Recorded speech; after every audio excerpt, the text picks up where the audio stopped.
Ulitin ko po, ako po si Danilo Roque, taga-Barangay Esteves na isa pong mangingisda. Napakasakit man pong isipin bilang po kami isang mangingisda na kung saan kami po ay nakatira sa tabing baybayin ng karagatan ng Esteves.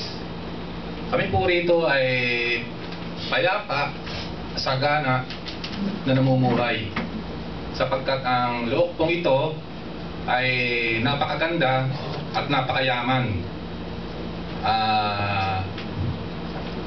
Ito po ay sadyang dinisenyo ng Diyos para sa ating lahat, lalo po sa aming maliliit na mangingisda.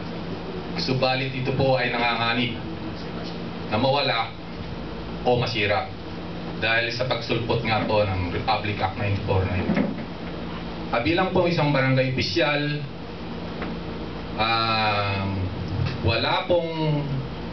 wala po kaming kamali-malay, wala pong abisa o walang naganap na anumang konsultasyon bago o matapos man na ito po ay nasa batas. Kaya nga po, ang aming pong damdamin ay punong-puno ng katanungan kung bakit po ang isang batas po ay bumaba na lamang ng walang kamali-malay. Lalong higit po ang pamunuan po ng aming barangay. At nanganganib din po na mawala ang kasiguruhan sa pagkain, malawakang dislokasyon. Ang itinuro po nila na relocation site na may sukat po itong 14 hektarya para sa 450 na pamilya. Doon po ay matatagpuan po natin ang mga lihitimong nagbubungkal. Sila po ay pinagyayaman at ang iba rin po ay naninirahan rin po ron. Kaya sa mga bagay po na yon, kami po ay talagang punong-puno ng kalungkutan. At